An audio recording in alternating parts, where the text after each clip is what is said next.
The great hall of the galactic Concord stretched for miles in every direction. Its walls were made of living crystal that pulsed with soft light. The ceiling showed the stars themselves, a window into the endless black of space. Here, the rulers of 17 different species gathered to discuss the fate of worlds.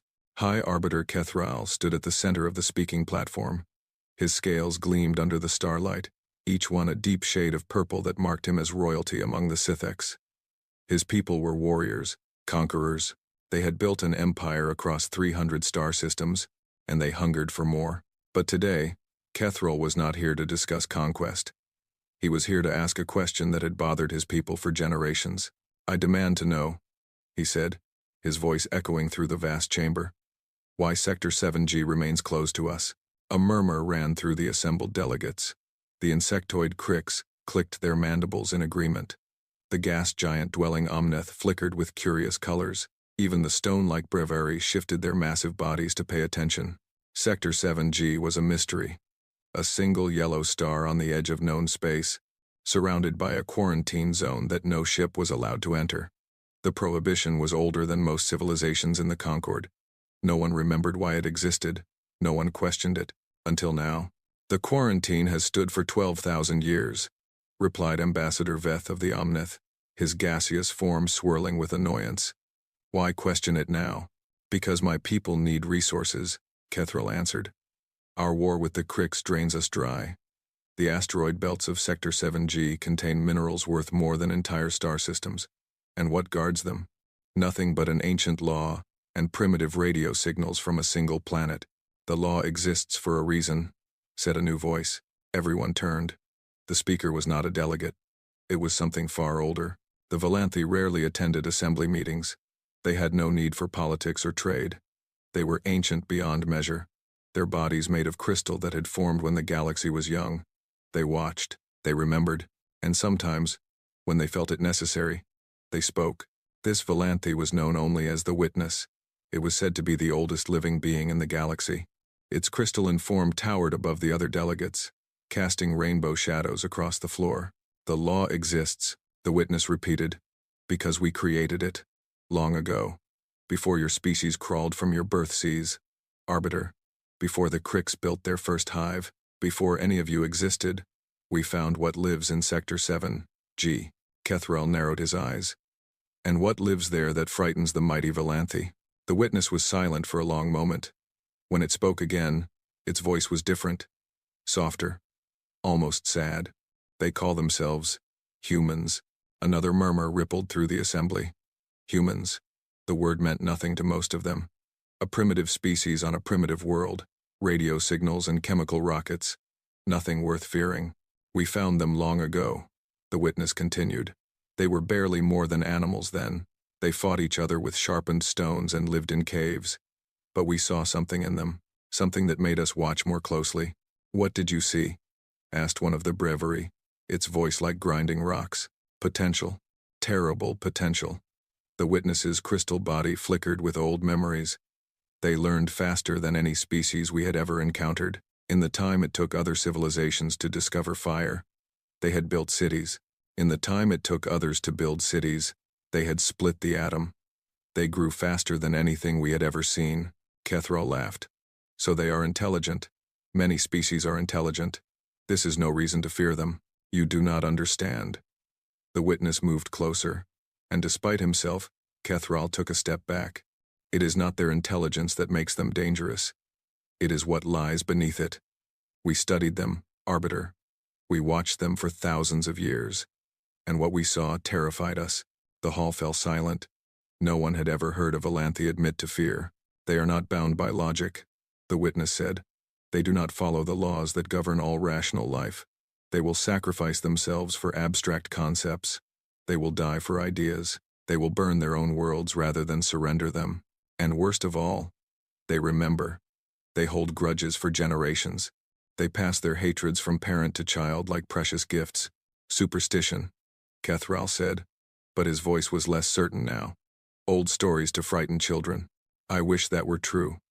The Witness turned to address the entire assembly. "We made contact with them once. Just once. We sent a delegation to their world when they were still young. We meant to guide them, to help them, to show them the path to the stars. What happened? Asked Ambassador Veth. They welcomed us at first. They were curious, eager to learn. But then one of our scientists made a mistake. He treated one of their leaders with disrespect. A small thing. A breach of protocol that would mean nothing to any civilized species. The witness paused. They killed him. Not quickly, not cleanly. They kept him alive for days, learning everything they could about our biology, about our weaknesses, and then they broadcast a message to our ships. What message? Kethrel asked. 2 words. Leave now. We thought it was a bluff. We had technology they could not imagine, weapons they could not comprehend. We sent a single warship to demonstrate our power, a small display. Nothing that would harm their world, just enough to show them their place. The witness's form flickered again. They destroyed it. We still do not know how. They were using wooden sailing ships on their oceans, but somehow they destroyed a Volanthi warship. When we sent investigators to learn what happened, they found nothing. The humans had taken everything. The technology, the bodies, the records, everything. Impossible, said one of the Crix delegates. No primitive species could destroy Volanthi technology. That is what we thought. So we sent a larger force. 50 ships, enough to conquer any world in the galaxy at that time. And, Kethrel demanded, none returned. We received a final transmission from the fleet commander before all contact was lost. She said they had been boarded, that the humans were inside the ships, that they were everywhere and nowhere. And then she said something that has haunted us ever since. The witness's voice dropped to a whisper. She said they were smiling. A chill ran through the assembly. Even Kethrel felt it, though he would never admit it. After that, the witness continued, we made a decision. We would not try to conquer the humans. We would not try to contact them again. We would seal their system and hope they never found a way out. We erased all records of our contact. We forbade any species from entering their space. And we waited. Waited for what? Asked Ambassador Veth. For them to destroy themselves. That is what we hoped.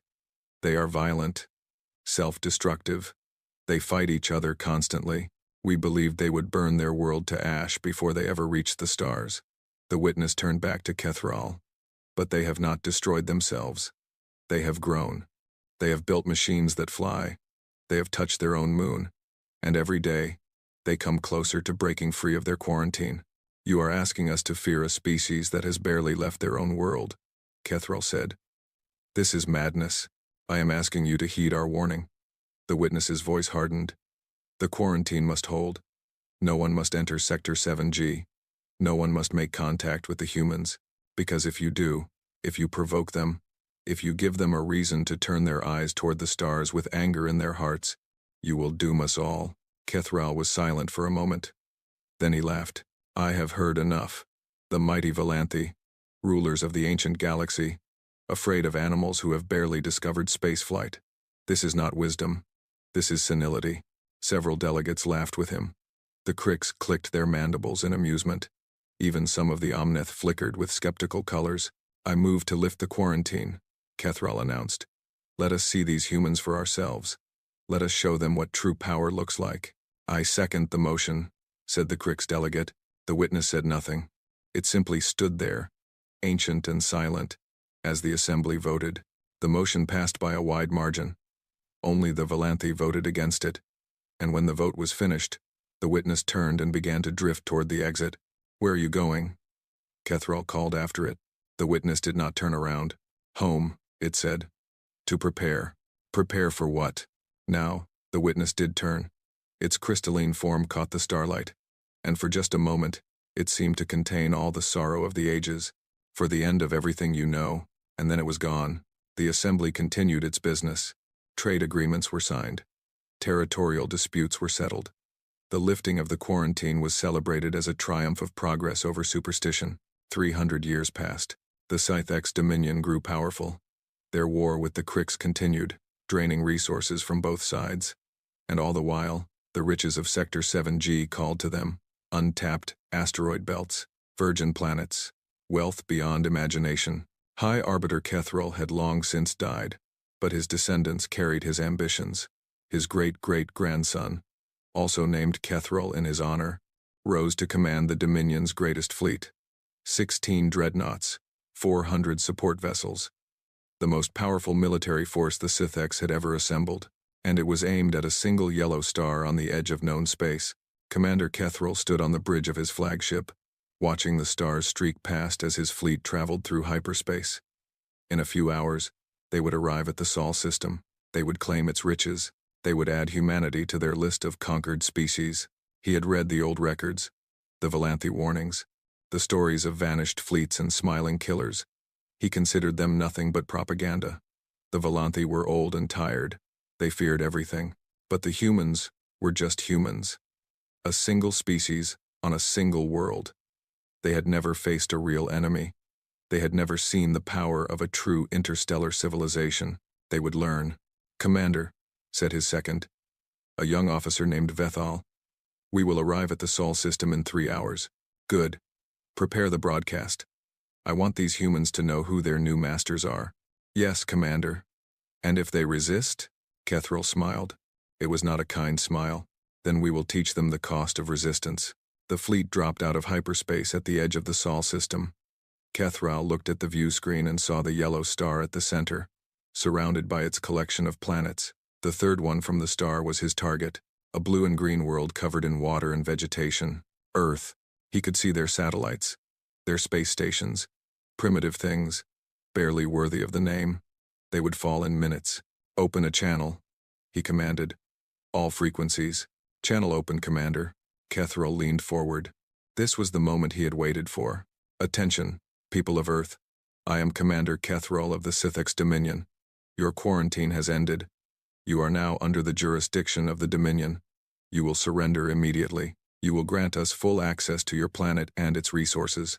In return, we will elevate you to the status of a client species under our protection. Resist, and you will be destroyed. You have 1 hour to comply." He sat back, satisfied. The humans would see his fleet. They would understand the hopelessness of their situation. They would surrender. The response came in less than a minute. "Scythex vessel. This is Earth Defense Command. Identify yourselves. State your intentions. You have entered sovereign space without authorization." Kethril frowned. This was not the fearful response he had expected. "I have already stated my intentions, human. You will surrender. Immediately." There was a pause. Then the human voice returned. "We decline. Leave." 2 words. Just like the Volanthi legend. Kethril felt a chill run down his spine, but he pushed it aside. He would not be frightened by coincidence. "You misunderstand your position," he said. "I have 16 dreadnoughts, 400 warships, enough firepower to glass your entire planet. Surrender is not a request." Another pause. Longer this time. Then a different voice came through the channel. Older. Calmer. A voice that had seen things Kethril could not imagine. "Sithx Commander. This is Admiral Chen of Earth Defense Command. I'm going to say this once, so listen carefully. We know who you are. We know why you're here. And we know what you did to the Volanthi fleet 3,000 years ago." Kethril's blood went cold. That was impossible. The Volanthi had erased all records. "That's right," Admiral Chen continued. "We found their ships. We studied them. We learned from them. We've been preparing for this day for a very long time. You're bluffing. Maybe. Or maybe the Volanthi should have wondered how a species with wooden ships managed to board their vessels." The Admiral's voice hardened. "Last chance, Commander. Turn around. Go home. Tell your people that Earth is not worth the cost. Because if you stay, if you fire a single shot, we will show you exactly why the Elders sealed us away." Kethril's hand trembled. For just a moment, he considered retreat. For just a moment, he remembered the old stories, the warnings, the fear in the witness's voice. Then his pride took over. "Fire on their orbital stations," he commanded. "Show them what happens to those who defy the Dominion." "Commander, are you sure? The Elder warned us about—" "I said fire." The weapons officer hesitated for just a second. Then he obeyed. The beams lanced out from the dreadnought, striking the nearest human station. It exploded in a ball of fire and debris. Secondary explosions rippled through its structure as atmosphere vented into space. Kethril smiled. "Let the humans see what true power looked like." Then Admiral Chen's voice came through one final time. You were warned. The channel went dead, and somewhere in the cold depths of space, the humans began to move. The first attack came 3 days after Commander Kethral destroyed the orbital station. He had expected immediate retaliation, a desperate counterattack by primitive ships that his fleet would crush without effort. Instead, there was nothing. The humans went silent. Their remaining stations powered down.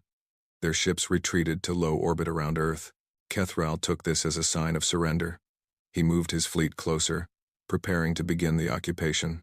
He was wrong. The attack did not come from Earth. It came from behind. A supply ship at the rear of the fleet exploded without warning. Then another. Then 3 more. By the time Kethral realized what was happening, 12 of his support vessels were nothing but burning wreckage. "Report!" he screamed. "What hit us?" "Unknown. Commander." The sensor officer was staring at his screens in disbelief. "We detected no weapons fire. No missiles. No energy signatures. The ships just exploded." Ships do not just explode. Find me answers. But there were no answers. The Sithx had the most advanced sensors in the known galaxy. They could detect a shuttle at 10 light-years. They could track a missile across an entire star system. They could not find what was killing them. More explosions rippled through the fleet. A fuel tanker erupted, taking 2 nearby frigates with it. A communications relay was torn apart from the inside. One of the dreadnoughts reported intruders in its engineering section, then went silent. "They're inside us," Vethal whispered. "Commander, they're inside our ships. Impossible. Our shields are up. Our hulls are sealed." "Then how are they doing this?" Kethral had no answer. He watched his view screen as another dreadnought listed to one side, smoke pouring from its engines.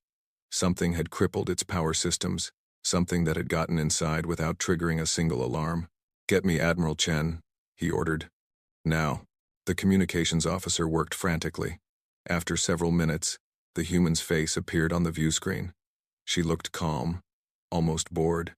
"Commander Kethral. Having trouble? What are you doing? What weapons are you using?" Admiral Chen smiled. It was the smile from the old stories, the smile that had haunted the Valanthi for 3,000 years. "Weapons? We haven't fired a single weapon yet, Commander. These are just our welcome gifts. Small packages we attached to your ships while you were making your speech. Our people have been aboard your vessels since you arrived." "That's impossible. You scanned for technology. You scanned for energy signatures. You didn't scan for people floating in the void with nothing but a suit and a bomb."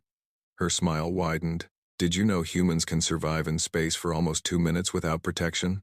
Just long enough to attach a surprise to your hull and get back to the shuttle." Kethral felt sick. "You sent your own people into space without protection?" "We sent volunteers. Thousands of them. People who knew they might not come back. People who chose to risk their lives for their world." She leaned forward. "That's what you don't understand about us, Commander. We're not afraid of death. We've been dying for our homes since before your species existed. It's what we do." Another explosion. Another ship lost. "Call them off," Kethral demanded. "We'll negotiate. You destroyed our station. You killed 800 people. Engineers, scientists, families." Chen's voice was cold as ice. "There will be no negotiation. There will only be consequences." The channel went dead. The attacks continued for 6 hours. By the time they stopped, Kethral had lost 93 ships. Not to weapons fire, not to enemy fleets, to humans who had floated through space with bombs strapped to their backs, found their targets, and completed their missions even as they died. Kethral ordered a retreat to the outer system. He needed time to regroup, time to understand what he was facing. But the humans did not give him time. The second wave came from the asteroid belt. Mining ships, cargo haulers, vessels that looked like they had been built in a scrapyard from spare parts and prayers. They should not have been able to fight a Sithx patrol boat, let alone a dreadnought, but they did not fight like Sithx. They fought like humans. The first mining ship came in on a collision course with the dreadnought Vengeance. The Sithx gunners opened fire, confident in their superior weapons. The mining ship exploded under their barrage, and then the debris kept coming. The humans had packed the ship with metal fragments, millions of pieces of shrapnel, traveling at the same speed as the original vessel. The Vengeance's shields held against the first wave, but the second wave brought more ships. More debris. More fragments. Death by 1,000 cuts. The Vengeance's shields failed after 40 minutes of continuous bombardment. Once they were down, a single human ship flew directly into the dreadnought's exposed hull. The explosion killed everyone on board. "They're ramming us," Vethal said, his voice hollow. "They're using their own ships as missiles." "No species does that," Kethral replied. "No species sacrifices ships and crew for a single kill. Humans do." The battle lasted for 3 weeks. The Scythex had superior technology, superior numbers, superior everything. It did not matter. The humans did not play by the rules of civilized warfare. They did not meet the Scythex fleet in open battle. They hid. They waited. They struck at supply lines and fuel depots. They used tricks that no rational species would consider. They dropped rocks from asteroids onto Scythex positions. They hacked into communication networks and broadcast false orders. They captured a damaged frigate and flew it back to the fleet with a skeleton crew, only to detonate a hidden bomb once it was inside the defensive perimeter. They turned every advantage against the Scythex. The dreadnoughts were powerful, but they were slow. The Scythex shields were strong, but they needed time to recharge. The Scythex soldiers were disciplined, but they had never faced an enemy that did not care about dying. And through it all, the humans learned. Every weapon the Scythex used, the humans studied. Every tactic they employed, the humans analyzed. Every piece of technology they left behind, the humans collected. 6 months into the war, the first human ship with Scythex-style shields appeared. It was crude, unstable. It failed after a single battle, but the second one worked, and the third one worked better, and by the time a year had passed, human ships were appearing throughout Scythex space with technology that should have taken centuries to develop. Commander Kethral sent a message to the Dominion High Command. He had lost half his fleet. He had failed to take Earth. He had failed to even establish a foothold in the Sol system, and now the humans were pushing back. The response from High Command was immediate. Reinforcements were on the way. The Dominion would not be humiliated by primitives, but Kethral knew the truth. He had seen it in the eyes of his soldiers. He had felt it in his own heart. The Scythex were afraid. The reinforcements arrived 2 months later. Another 12 dreadnoughts. 300 support ships. Fresh troops who had never faced humans, who still believed the war would be easy. They learned quickly. The humans had changed their tactics. They were no longer content to defend. They attacked. Constantly. Relentlessly. They hit targets throughout Scythex territory, appearing from nowhere and vanishing before reinforcements could arrive. They bombed fuel depots. They assassinated commanders. They freed prisoners from labor camps and recruited them as soldiers. They turned the Scythex's own conquered peoples against them, and they used fear as a weapon. The Scythex were used to enemies who fought with honor, enemies who announced themselves, enemies who followed rules. Humans followed no rules. They killed in silence. They struck in darkness. They left messages written in blood on the walls of command centers. They broadcast the screams of dying Scythex soldiers on military frequencies, letting the sound echo through every ship in the fleet. They made the Scythex afraid to sleep.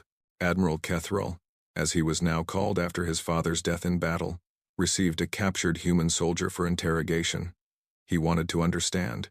He needed to know what drove these creatures. The human was a woman, small, thin. She had killed 7 Scythex soldiers with nothing but a knife before they captured her. "Why do you fight?" Kethral asked her. "You cannot win. We have more ships, more soldiers, more resources. You must see that this war will end only one way." The woman looked at him with eyes that held no fear, no anger, just cold, patient determination. "You attacked our home," she said. "You killed our people. You threatened our children. So you fight for revenge?" "No." She smiled that terrible smile. "We fight because that's what we do. We've been fighting since before we could stand upright. We fought animals. We fought the weather. We fought each other. We fight because it's in our blood. It's who we are." "Then you are animals," Kethral said. "Savage beasts who cannot control their instincts." "Maybe." The woman leaned forward, as far as her restraints would allow. "But we're the beasts who tamed fire, who split the atom, who walked on our moon and dreamed of stars. And now we're the beasts who are coming for you. You will lose. Eventually one of us will lose. But it won't be today. And it won't be tomorrow. And every day we survive. We get stronger. Every battle we fight, we learn more. Every weapon you use against us becomes a weapon we use against you. Her smile widened. How long do you think you can keep this up, Admiral? How many soldiers are you willing to sacrifice? How many ships? How many worlds? Kethral said nothing, because I can tell you exactly how many we're willing to sacrifice. She looked directly into his eyes. All of them. Every last one. We will burn our own worlds before we let you take them. We will fight to the last human. The last child. The last breath. That's what your elders tried to warn you about.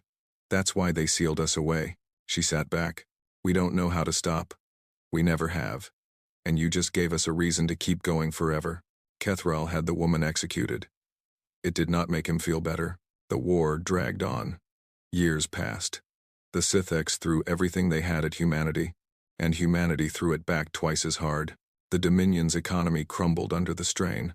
Worlds that had been conquered generations ago began to rebel, inspired by human resistance. The Cricks, smelling weakness, increased their attacks on Sithx borders, and the humans kept coming.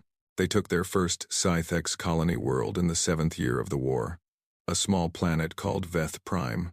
The Scythex had expected them to destroy it, to glass the surface and kill everyone on it. Instead, the humans occupied it. They set up hospitals. They offered food and shelter to the Scythex civilians. They treated the wounded soldiers and released them. It was the cruelest thing they could have done, because the soldiers went home with stories. Stories of humans who could have killed them but chose not to. Stories of kindness mixed with terror. Stories that made no sense. How could a species that fought like demons also show mercy like saints? The answer came from a human broadcast, transmitted on all frequencies so every Scythex in the galaxy could hear it. People of the Dominion, this is Admiral Sarah Chen of the Human Alliance. Your leaders started this war. Your soldiers invaded our home. Your weapons killed our families. But we do not hold you responsible for the crimes of your rulers. We know that most of you never wanted this.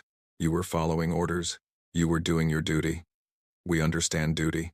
A pause. So we're offering you a choice. The civilians on Veth Prime are free to leave whenever they wish.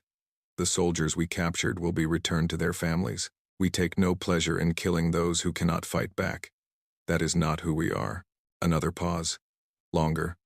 When Chen spoke again, her voice was harder. But make no mistake. We will not stop until this war ends. We will not negotiate while Sithx fleets threaten our worlds. And we will not forgive the architects of this invasion. Your high command will face justice for what they have done. Not revenge. Justice. There is a difference. The broadcast ended. 3 weeks later, a rebellion erupted on Sithx Prime itself. Citizens who had lost sons and daughters in a war they never wanted. Soldiers who had seen the enemy up close and no longer believed the propaganda. Leaders who knew the war was lost and wanted to save what they could. Admiral Kethral died in the fighting. Some said he was killed by rebels. Others said he took his own life when he realized what he had unleashed upon his people. The truth died with him. The war officially ended 11 years after it began. The Treaty of Sol was signed in the same great hall where the Valanthi had given their warning centuries before. The Sithx dominion was broken. Not destroyed, the humans had made sure of that.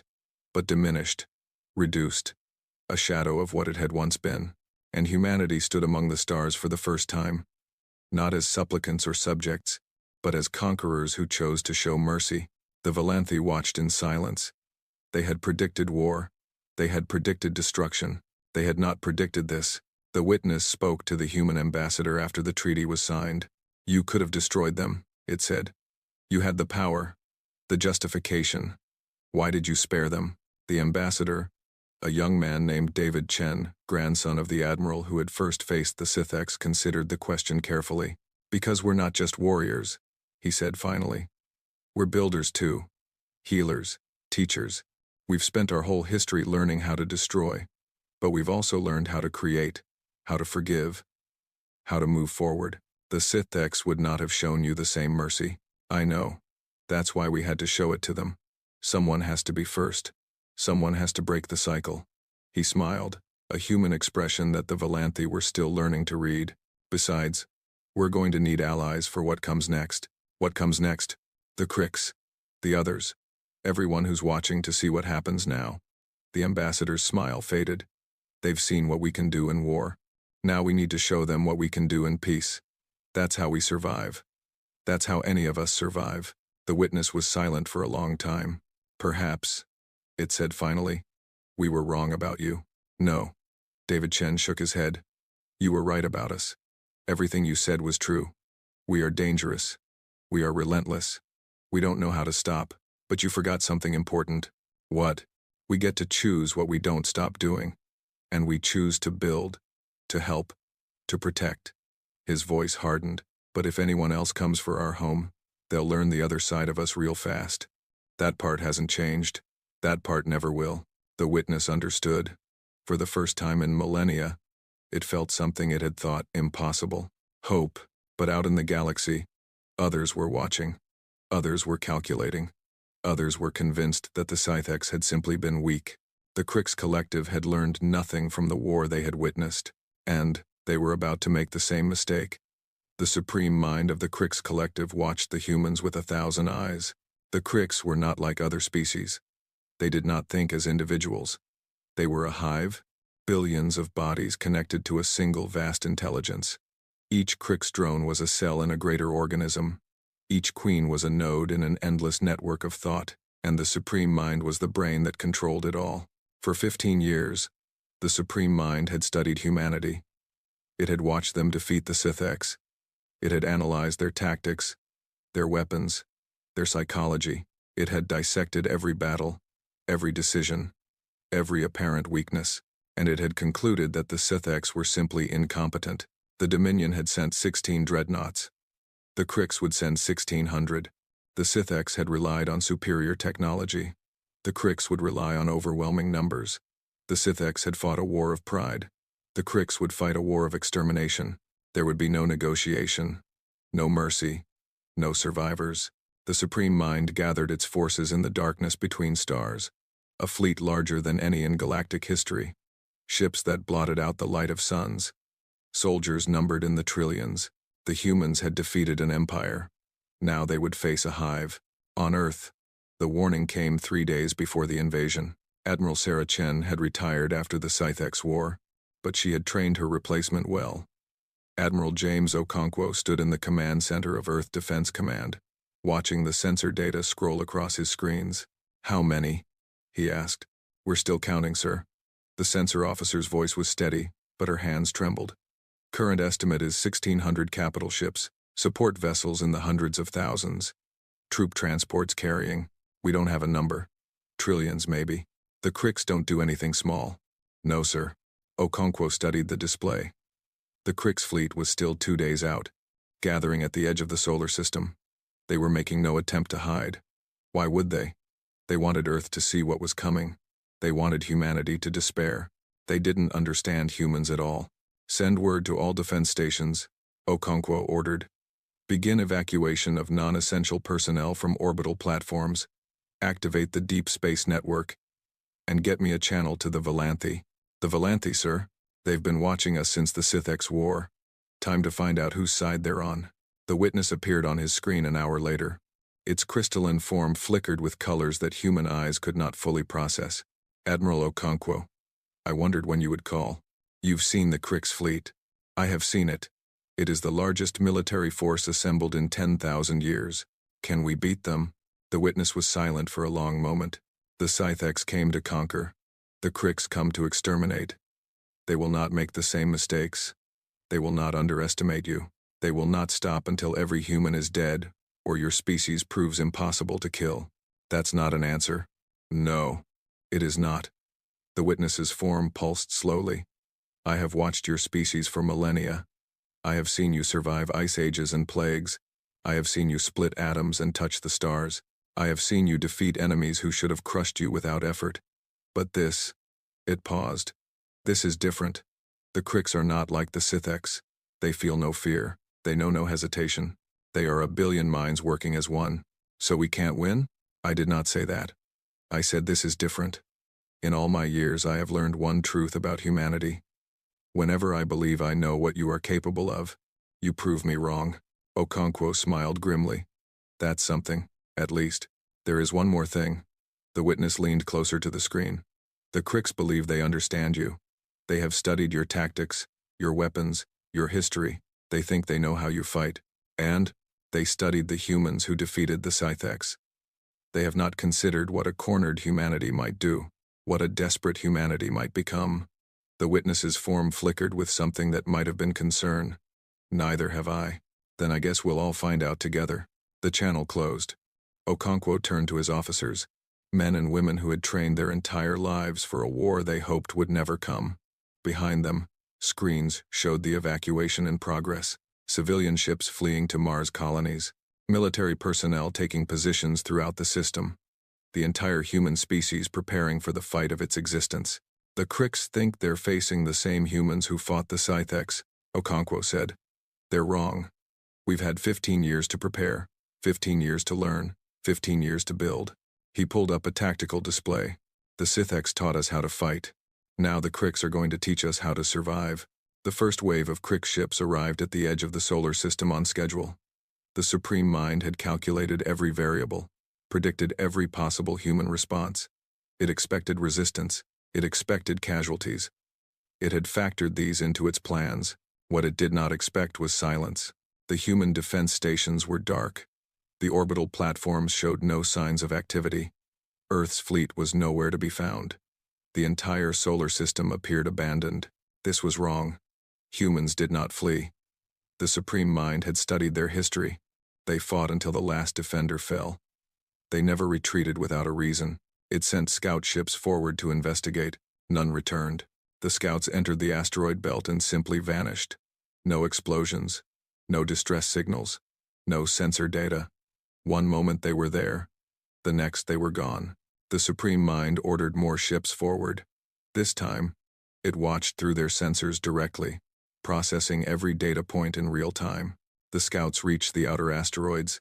They began scanning for human presence. And then, the asteroids moved. Millions of rocks, each one hiding a weapon. Some held missiles. Some held mines. Some held nothing at all, just mass, accelerated to incredible speeds and aimed at Crick's ships. The humans had spent 15 years turning the asteroid belt into a killing field. The scouts died screaming, but the Supreme Mind did not panic. It had expected casualties. It had prepared for traps.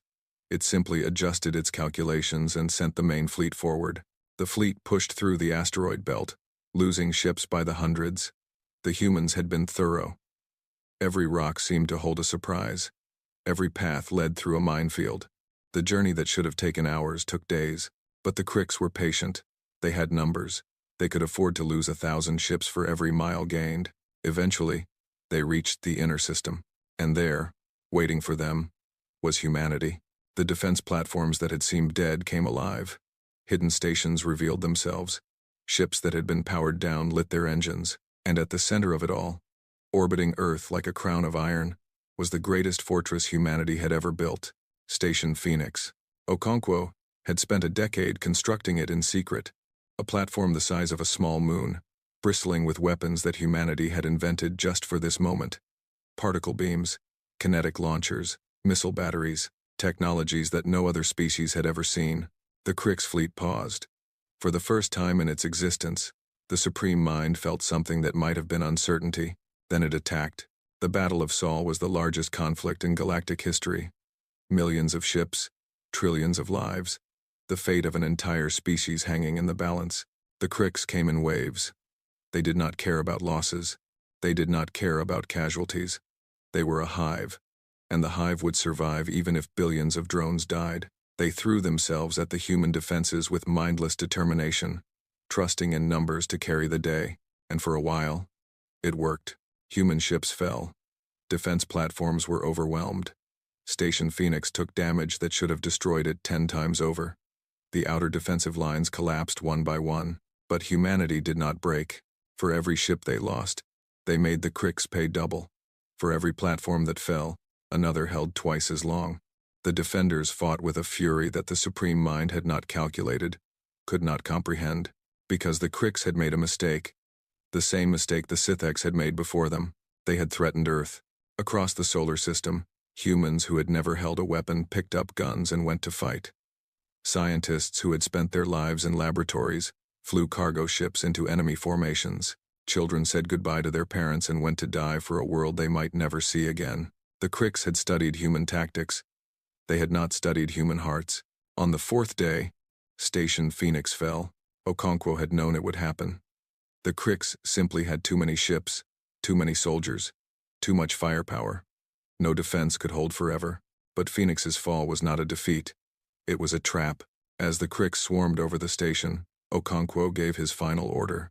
The fusion reactors at Phoenix's core overloaded simultaneously. The explosion vaporized the station and everything within 1,000 kilometers. 300 Cricks capital ships died in an instant. Okonkwo died with them. His last words, broadcast on all frequencies, were simple. For Earth, the Supreme Mind reeled. It had lost more ships in that single explosion than the entire Sith-X war had cost them. Its calculations were in ruins. Its predictions were worthless. And the humans kept fighting. With Phoenix gone, humanity fell back to the final line of defense. Earth itself. The Cricks expected this to be the end. The humans had nowhere left to run. Their fleets were shattered. Their stations were destroyed.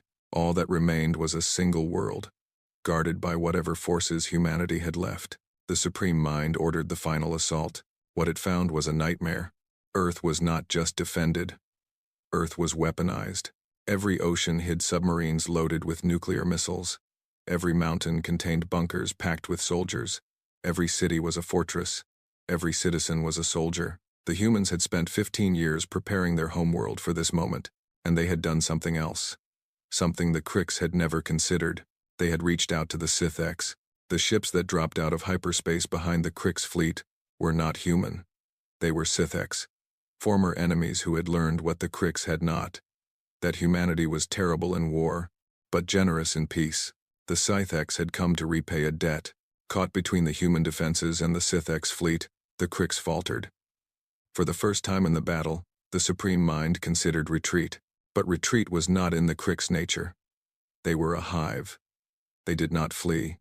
They won, or they died. They chose death. The battle raged for 9 more days. The Cricks threw everything they had at Earth. The humans threw everything back. Cities burned.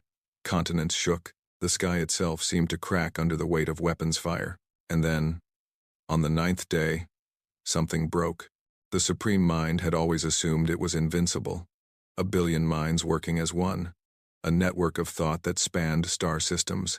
Surely nothing could threaten such a being. But the humans had been listening to Cricks' communications since the war began. They had learned how the hive worked, how the queens connected to the Supreme Mind, how information flowed through the collective. They had found the weaknesses. On the 9th day, human special forces launched simultaneous attacks on 17 Cricks command ships. Not to destroy them, that was impossible, but to plant something in their communication systems. A virus, a weapon that the Cricks had never faced before. Chaos. The virus spread through the hive network like wildfire. It corrupted data. It crossed signals. It made the Supreme Mind see enemies where there were none, and miss enemies that were right in front of it. For the first time in its existence, the hive was confused, and in that moment of confusion, the humans struck. Coordinated attacks across the entire system. Every remaining ship, every surviving soldier, every weapon that could still fire. They hit the Cricks with everything they had left. The Cricks lines shattered. The Supreme Mind tried to regain control, tried to reestablish order. But the virus was everywhere now, spreading faster than it could be contained. Drones turned on each other. Queens gave contradictory orders. Ships collided with their own allies. The greatest hive in the galaxy was tearing itself apart, and the humans did not stop. They hunted the surviving Crick ships across the system. They destroyed troop transports by the thousands. They showed no mercy, gave no quarter.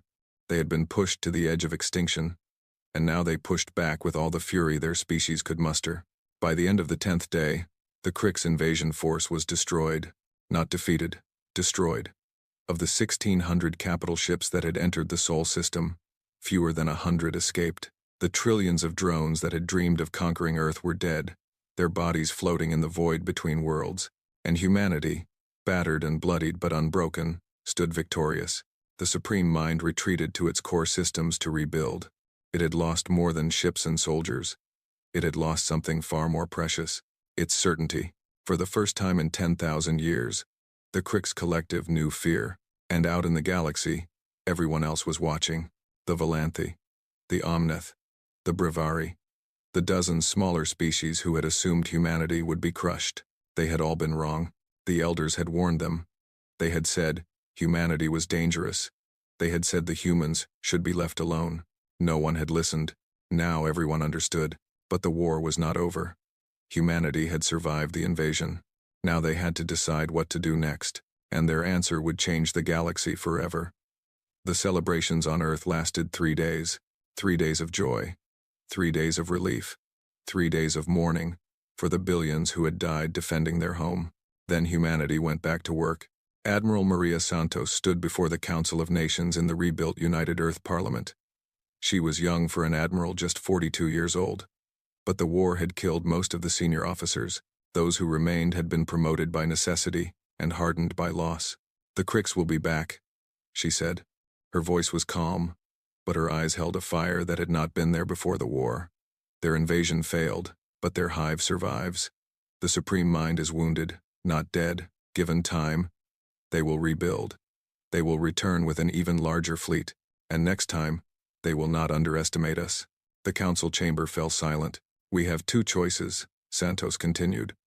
"We can wait here, rebuild our defenses, hope that the next invasion takes long enough for us to prepare.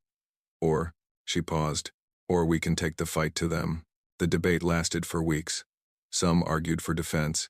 Earth was wounded. The fleet was shattered. Humanity needed time to recover.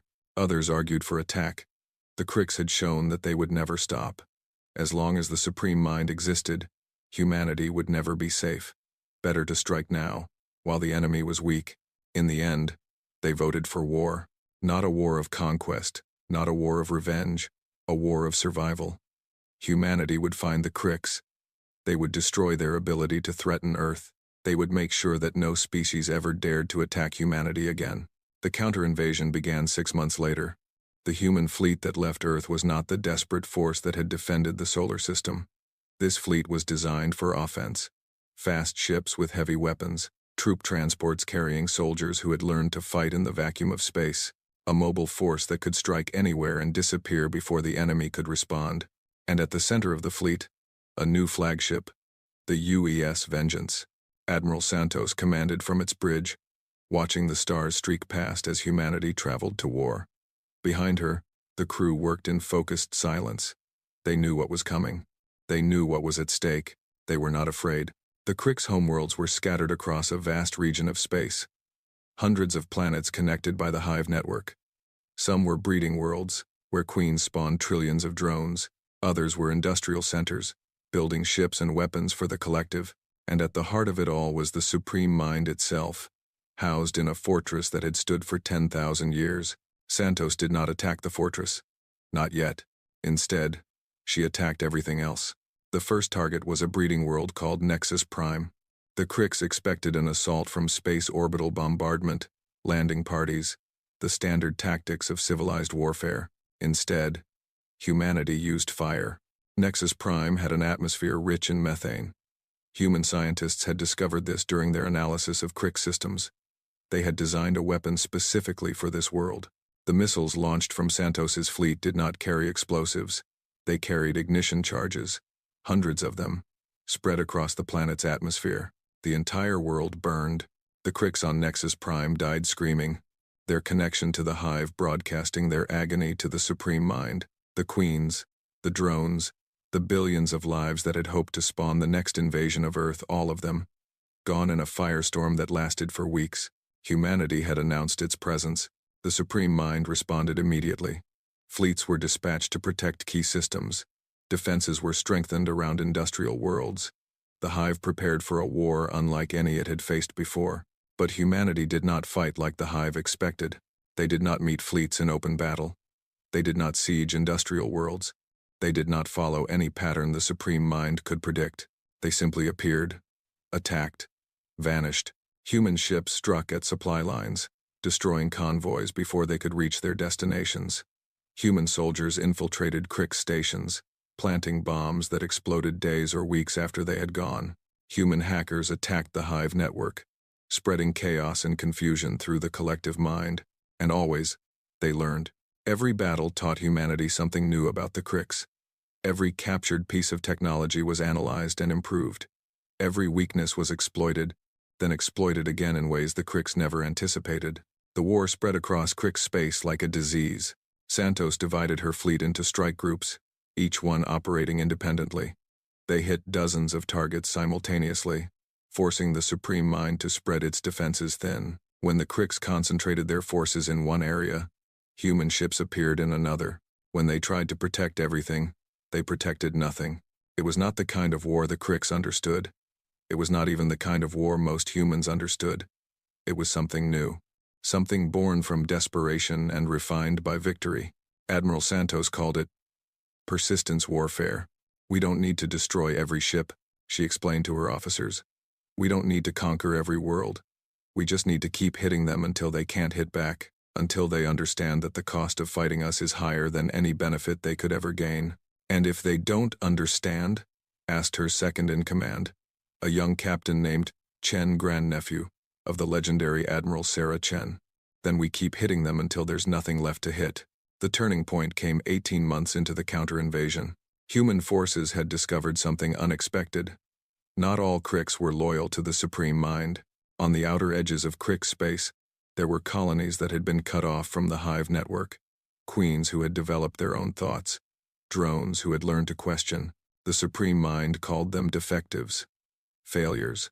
It hunted them whenever they appeared, purging any sign of individual thought from the collective. But humanity saw something else. Admiral Santos sent envoys to the defective colonies. Not soldiers, not spies, just humans who wanted to talk, who wanted to understand. The conversations were difficult. The Crix defectives had never spoken with another species before. They did not trust easily. They expected treachery at every turn, but humanity was patient. Over months of careful diplomacy, an understanding emerged. The defective Crix did not want to be part of the hive. They wanted to think their own thoughts, live their own lives. They had been fighting for survival against the Supreme Mind since before humanity existed. And now, for the first time, they had allies. The alliance changed everything. The defective Crix knew the hive network better than any outsider could. They knew its weaknesses, its secrets, its fears. They shared this knowledge with humanity, and humanity shared something in return. Hope. You are not defective, Santos told the queen who led the largest defective colony. You are free, and we will help you stay that way. The queen's response was simple. Then let us show you how to destroy the mind that imprisoned us. The assault on the Supreme Mind's fortress was the largest military operation in human history. 300 human ships, 50,000 soldiers, and alongside them, the defective Crix queens and drones who had finally found the courage to fight back against the intelligence that had enslaved their kind for millennia. The fortress was everything the Crix had ever been. A structure the size of a small planet, bristling with weapons, shielded by technology that had held off attackers for 10,000 years. A monument to the power of the collective mind. It fell in 6 days, not because humanity was stronger, not because the defective Crix were braver. It fell because the Supreme Mind had never considered the possibility of betrayal. The fortress's defenses were designed to stop external attacks. They were not designed to stop Crix ships that carried the right codes, ships that had been given access generations ago. Access that the Supreme Mind had never thought to revoke. The defective queens knew these codes. They shared them with humanity. Human soldiers poured through gaps in the defenses that the Supreme Mind had not known existed. They fought through corridors designed for creatures with 6 legs and compound eyes. They pushed deeper into the fortress than any outsider had ever gone. And at the center, they found the Supreme Mind itself. It was not what they expected. Santos had imagined a computer, a machine, something that could be destroyed with explosives or disabled with a virus. Instead, she found a creature. The Supreme Mind was biological, a massive organism, larger than a city, that had grown over millennia to encompass the central core of the fortress. Its tendrils spread throughout the structure, connecting to the hive network, processing the thoughts of a billion Crix across the galaxy. It was alive, and it was afraid. You cannot destroy me, it said, speaking directly into Santos's mind. I am the collective. I am the hive. Without me, the Cricks will become animals again. Mindless drones without purpose or direction. That's not what the defectives tell us, Santos replied. The defectives are aberrations. Mistakes. They will not survive without my guidance. They've survived this long. They'll survive longer without you hunting them. The Supreme Mind's fear turned to rage. You are insects. You are nothing.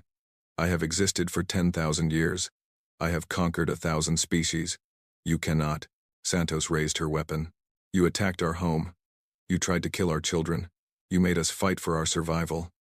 She stepped closer to the creature that had threatened her entire species. And now you're going to learn what happens when you make humanity desperate.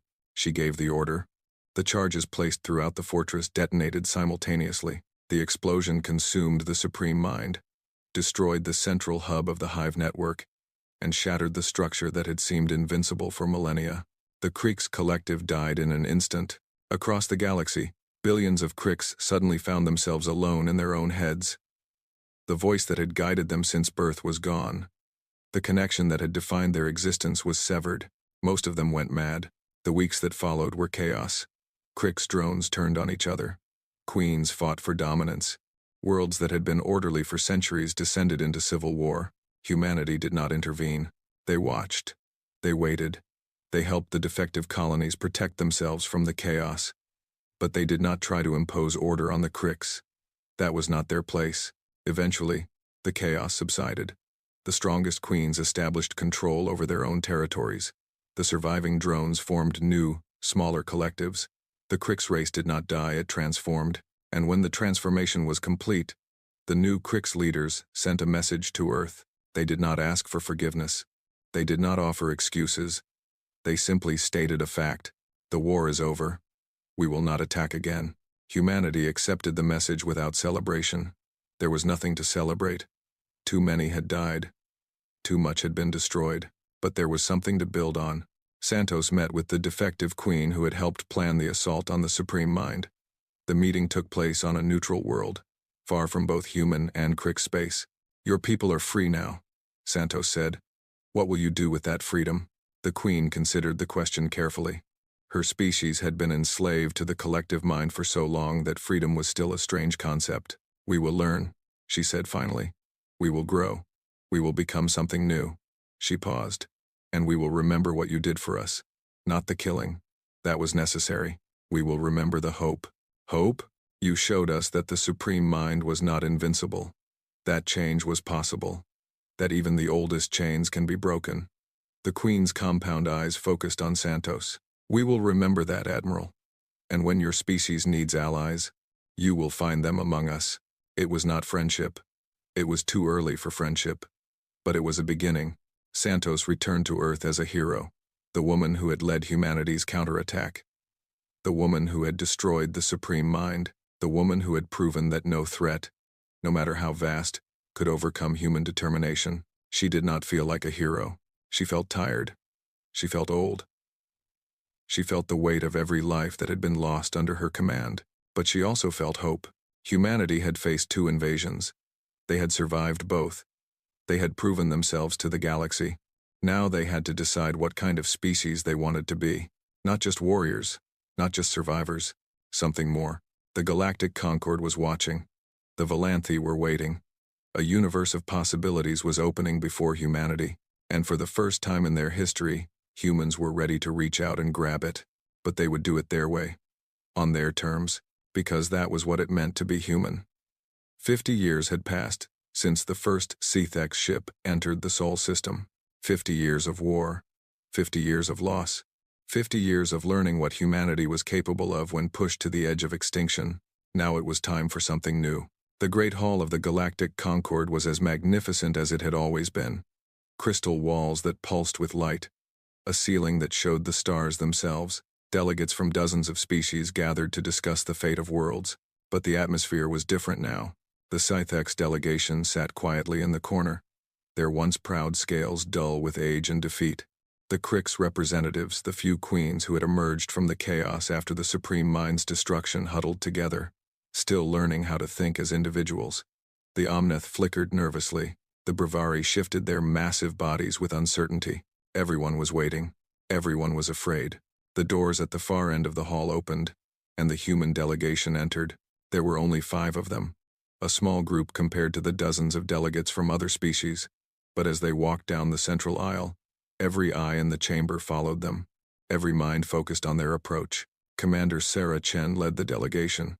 She was the granddaughter of Admiral Sarah Chen, who had first faced the Scythex invasion. She was the great-niece of Captain Chen, who had died defending Station Phoenix against the Crix. She carried the weight of her family's legacy in every step. Behind her walked 4 others, a general who had led ground forces against the Crix, a scientist who had cracked the Hive Network's codes, a diplomat who had negotiated the alliance with the defective queens, and a poet who had written the words that kept humanity's spirit alive during the darkest days of the war. They reached the speaking platform and stopped. For a long moment, no one spoke. The hall was silent except for the soft hum of the living crystal and the distant whisper of stars. Then the witness emerged from the shadows. The ancient Volanthi had not changed in 50 years. Its crystalline form still towered above the other delegates. Its presence still commanded attention without effort, but there was something different in the way it looked at the humans, something that had not been there before. Respect. Humanity has asked to address the Concord, the witness said, its voice echoing through the vast chamber. The request has been granted. Commander Chen, you may speak. Sarah Chen stepped forward. She was 36 years old.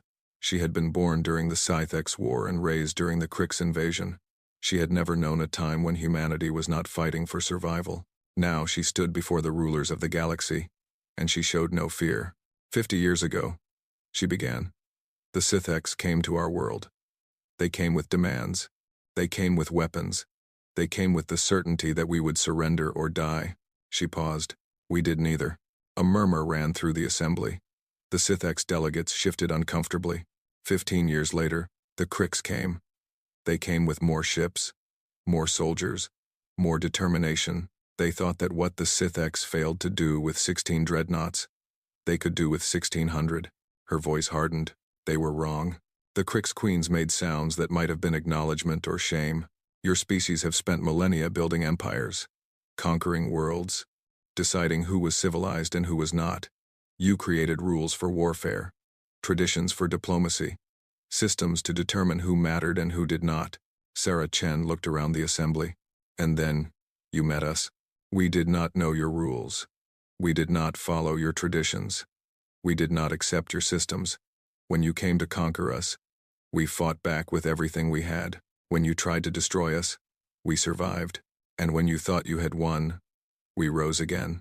She stepped closer to the delegates. The elders tried to warn you. The Volanthi sealed us away for thousands of years because they understood something the rest of you did not. We are not like you.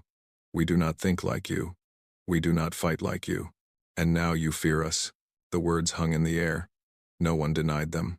You should fear us, Sarah Chen continued. Everything the elders said was true.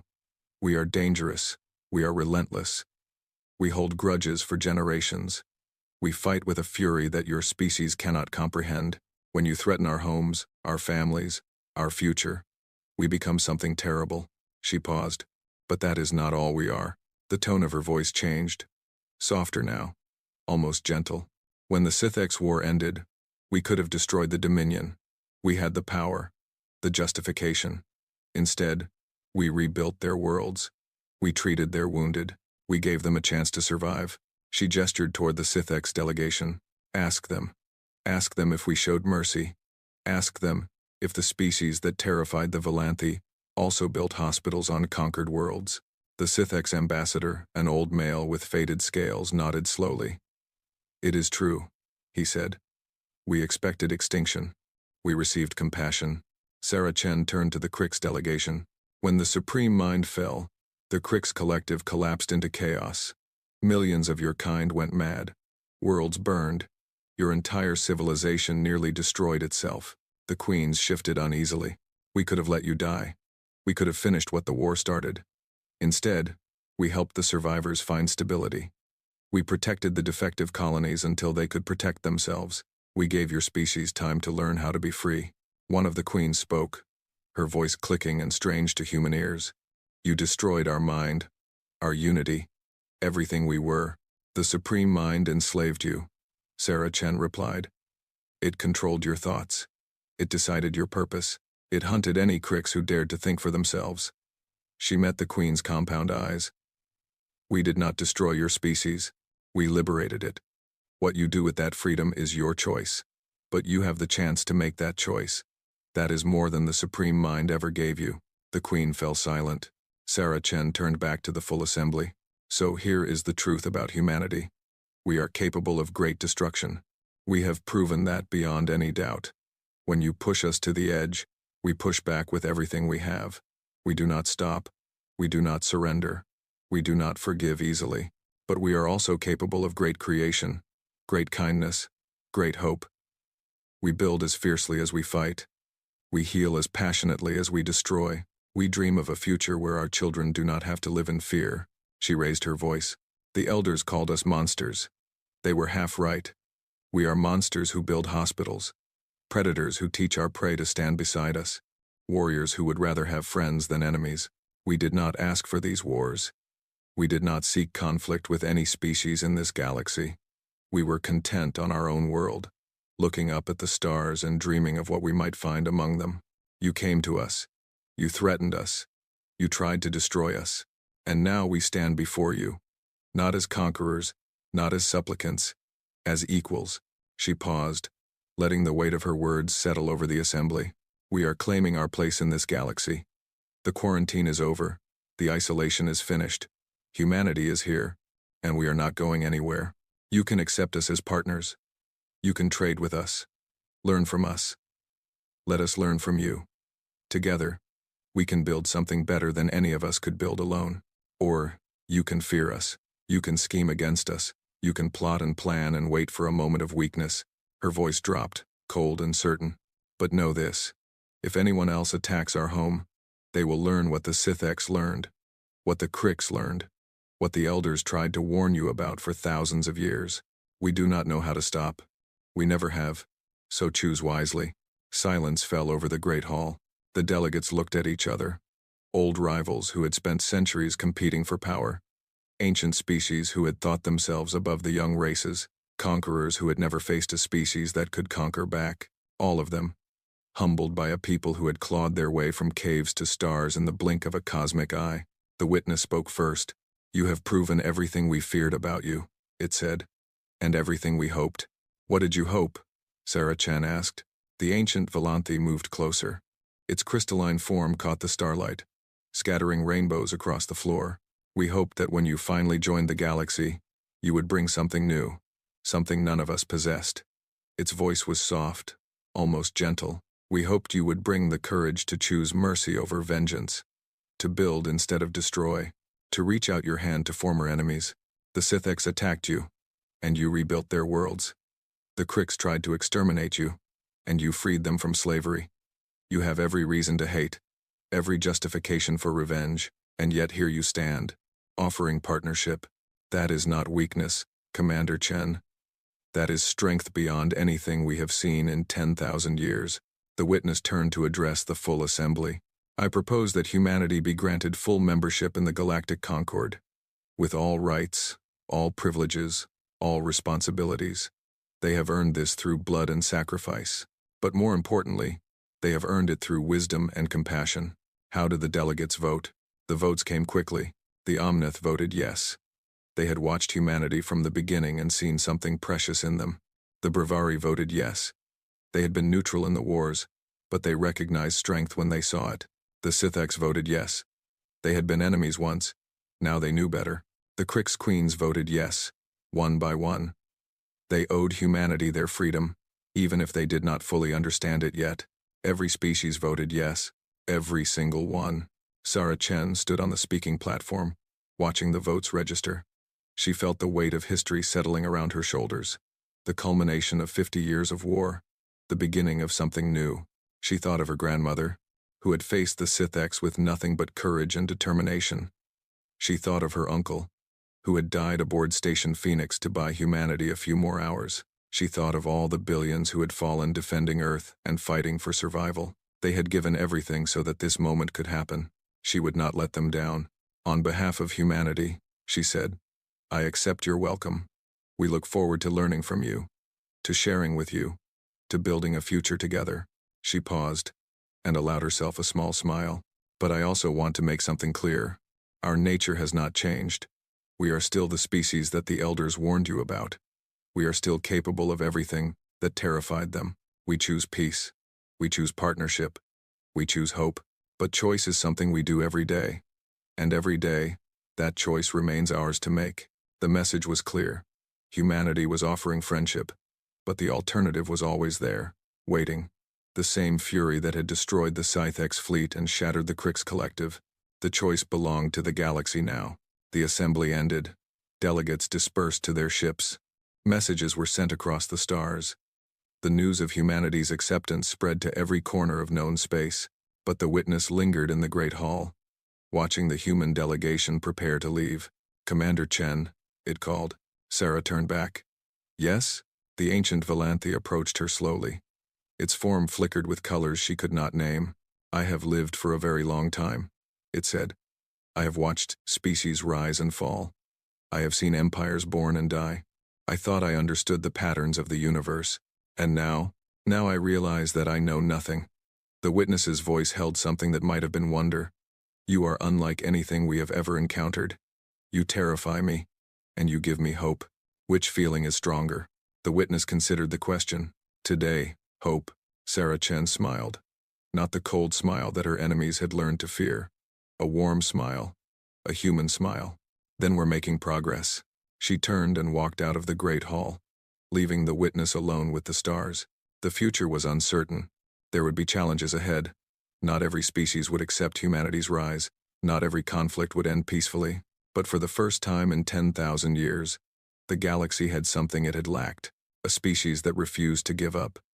Refused to surrender. Refused to accept that some problems could not be solved.